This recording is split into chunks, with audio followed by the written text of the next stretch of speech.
Selon certains, encore bien vivants. Ce n'est pas une blague, ils y croient dur comme fer. Leurs preuves, vous allez le voir, sont souvent déroutantes. Le King of Pop est-il toujours parmi nous? À vous de juger. Ils ont dû lui mettre un cercueil avec des trous pour respirer.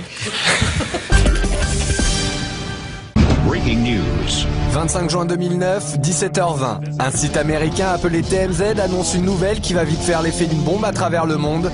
Michael Jackson est mort. Celui qu'on appelait le King of Pop aurait succombé à une crise cardiaque à son domicile, âgé à peine de 50 ans.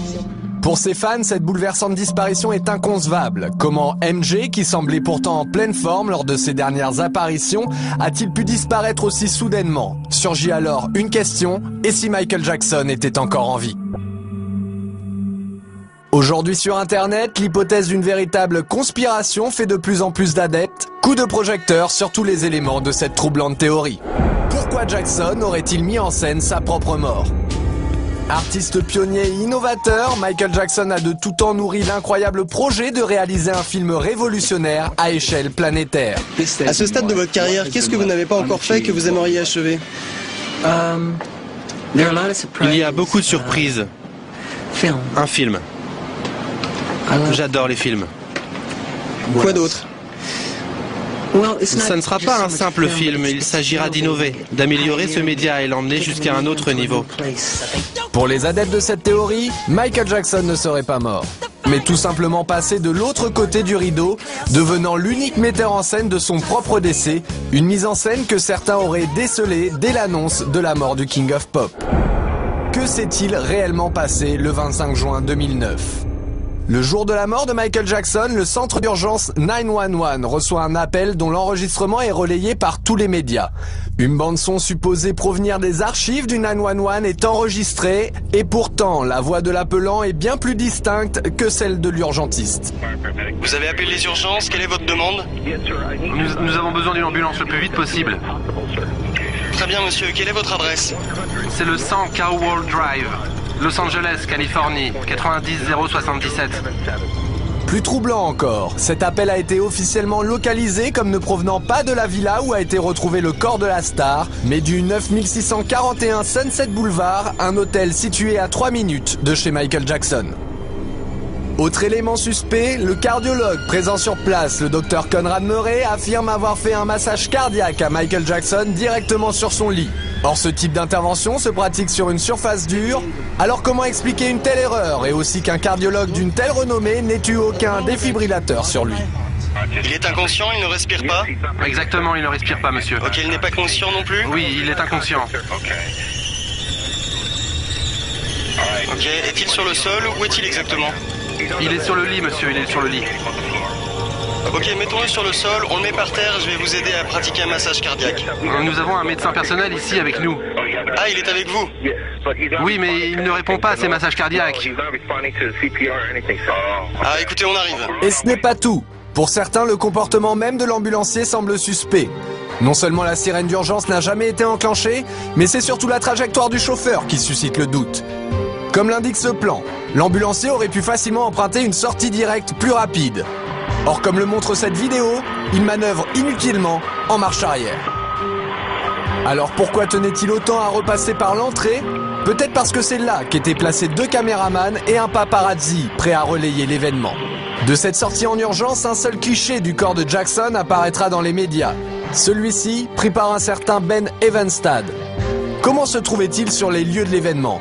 Des questions d'autant plus troublantes qu'on a retrouvé des photos de Ben Evenstad et Michael Jackson, visiblement amis de longue date. Les fans remarquent alors que sur le cliché fourni par le paparazzi, Michael paraît plus jeune de 10 ou 15 ans. Il ne leur en faudra pas plus pour retrouver 2 photos datant de 1980 et 1985 et qui ressemblent étrangement au fameux cliché. S'agit-il d'une photo truquée? Les images de l'ambulance auraient-elles été enregistrées? S'agirait-il vraiment d'un tournage de film? Une chose est sûre, Michael aurait voulu que la vérité à son sujet triomphe chez ses fans. Michael Jackson était-il présent à son propre enterrement? 7 juillet 2009, jour des funérailles de Michael Jackson. La foule vient se recueillir au Staples Center de Los Angeles, rendre un dernier hommage au roi de la pop. Parmi les invités, un homme au chapeau retient particulièrement l'attention des fans. Il le surnomme Hatman. Certains se posent la question, Michael Jackson en personne se serait-il mêlé aux invités? 4 septembre 2009, jour de l'enterrement au cimetière de Forest Lawn. Le mystérieux Hatman refait surface. L'homme reste en retrait, mais la place que lui accordent les autres invités à cette cérémonie suscite bien des spéculations. Qui est donc cet homme? Quant au personnel de la cérémonie, le clan des fans le considère tout aussi suspect. Les agents d'accueil, tout sourire en ce jour de deuil, donnent une impression de déjà-vu. Et pour cause, ils ne sont autres que les danseurs du spectacle This Is It. Le réalisateur Kenny Ortega et le chorégraphe Travis Payne sont d'ailleurs eux aussi présents. Ce sont eux qui coordonnent l'enterrement filmé en haute définition à la manière d'un film. Les fans remarquent aussi les photos prises par des paparazzis en hélicoptère, comme celle de ce chemin à droite de la voiture, qui n'existe pas vu du ciel. Ou encore cet arbre près des poubelles qui disparaît. Dès lors les questions se multiplient, y a-t-il d'autres différences entre le film officiel et la réalité? Même les messages laissés par les sœurs Jackson éveillent les soupçons. Michael, je t'aime profondément et j'ai hâte de te revoir jouer encore. Continue ta magie. Je t'aime tellement et j'attends avec impatience le moment de te revoir sur cette terre. Lorsque les fans se font rembourser leurs billets pour la tournée This Is It, ils reçoivent un livre souvenir. Ce livre est exactement le même que celui offert aux 17 000 invités du Staples Center à une différence près. Une photo de Jackson avec Elizabeth Taylor a été remplacée par une photo de lui, l'œil derrière une caméra. Une nouvelle preuve pour les fans. Qui est réellement le Dr Murray? Pour les fans, des doutes subsistent aussi quant à l'identité du fameux Dr Murray. Le médecin n'est pas certifié dans le répertoire des internes médicaux des États-Unis et lorsqu'on cherche son nom dans Google, aucun résultat ne s'affiche avant 2009. Certains vont même jusqu'à trouver un anagramme dans son nom complet, Conrad Robert Murray Don Murder by Contract. Les certificats de décès sont-ils des faux? Pas moins de 3 certificats de décès différents seraient en circulation. Aucun n'ont un code barre identique et aucun n'ont été signés par un médecin. Mais ce qui trouble les sceptiques, c'est le deuxième nom officiel de Michael Jackson sur les certificats, Joseph. Pour certains, Jackson s'appelait en réalité Michael Joe Jackson. De nombreux documents officiels viennent étayer cette théorie et Jackson se présente ainsi devant les tribunaux. Alors comment est-il possible qu'une erreur aussi importante se soit glissée sur chacun de ces actes officiels? Devant le nombre d'erreurs, la réponse reste entière. Mais un autre détail éveille les soupçons des fans les plus passionnés. Lors de l'enterrement, ils remarquent que les 2 seules photos placées autour du cercueil sont issues de la pochette du disque Liberian Girl. Comme dans le clip de cette chanson, Michael Jackson est-il en train de faire croire à sa disparition alors qu'il est derrière la caméra?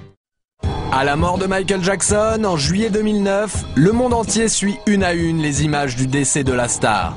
Une médiatisation à outrance qui va faire naître une étrange théorie. Michael n'est pas mort, les fans sont catégoriques. La disparition de leur idole a été montée de toutes pièces, comme le démontreraient certaines phrases de son entourage. Y a-t-il des lapsus révélateurs? Nous étions là, juste là, avec Michael, il y a à peine une semaine. Et pourtant, Michael Jackson était mort 2 semaines avant cette cérémonie. À la sortie de This Is It, Kenny Ortega continua ses étranges lapsus. Quand vous étiez en train de choisir, quelles images utiliser? Quelle était votre méthode? Tous les matins, j'emmenais Michael avec moi dans la salle de montage. Et on essayait de penser à ce que voudraient voir les fans dans ce film. Pourtant, les images de This Is It n'ont jamais eu vocation à être montées pour le cinéma. Alors comment Michael Jackson aurait-il pu assister à ce montage? Et enfin, ces étranges témoignages de Frank DiLeo, le producteur de Michael Jackson, au présent, comme si Michael n'était jamais mort.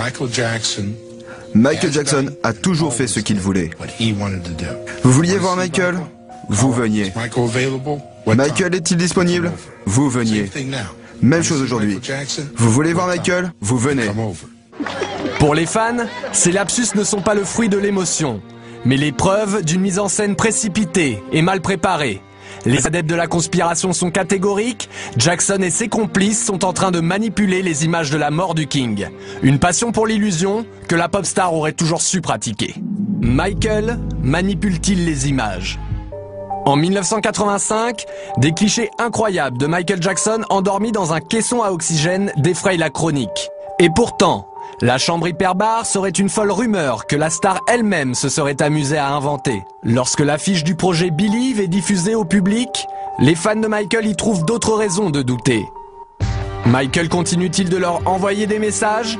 C'est ce que leur évoque l'inspiration du spectacle Believe, proche des contes favoris de Michael Jackson, comme Le Magicien d'Oz, l'incroyable histoire d'un magicien manipulateur dans lequel Michael Jackson a joué aux côtés de Diana Ross. Et enfin des coïncidences troublantes entre de célèbres affiches du King of Pop et celles de cet étrange spectacle de magie. La vérité se cache-t-elle derrière Believe?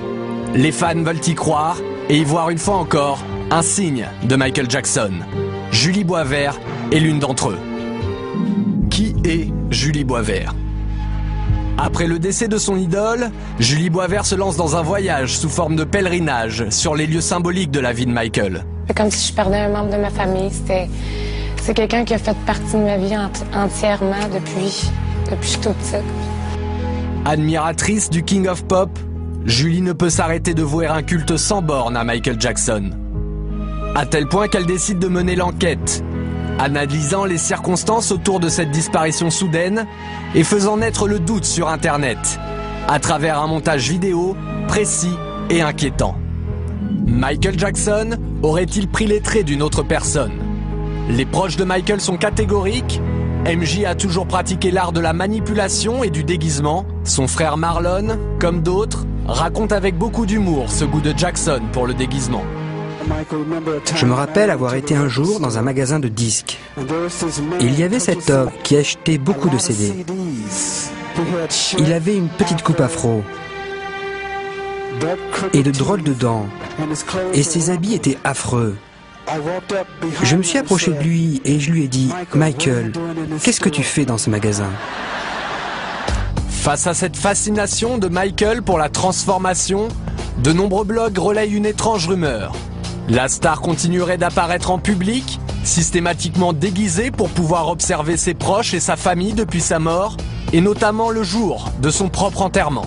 Le doute sur la mort de Michael serait donc encore possible, alors quand apparaît sur le réseau social MySpace un étrange personnage nommé Dave Dave, les fans n'en croient pas leurs yeux. Dave Dave serait-il Michael Jackson?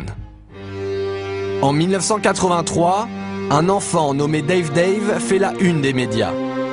Victime d'un incendie criminel perpétré par son propre père, l'histoire de Dave Dave va émouvoir Michael Jackson. La star lui jure alors une amitié éternelle. J'ai senti une main se poser sur mon épaule et je me suis retourné. C'était Michael. Et vous savez quoi, Larry? Ce jour-là, nous nous sommes promis une amitié qui ne finira jamais. Soudainement, en septembre dernier, Dave Dave réapparaît sur le plateau de Larry King. Ce troublant personnage va donc faire amplifier la rumeur. Pour les fans, Dave Dave et Michael présentent trop de ressemblances troublantes. L'impossible devient alors envisageable pour eux, les mots et la voix seraient trop ressemblantes. You all mean very much to me, and I love you very much. May God bless you. I love you very much, and may God bless you all. I love you. Ces étranges coïncidences continuent aujourd'hui d'alimenter cette théorie selon laquelle Michael Jackson ne serait pas mort, une énigme qui ne cessera pas avant que les fans aient trouvé ce qu'ils veulent, la vérité, leur vérité. La vérité triomphe toujours.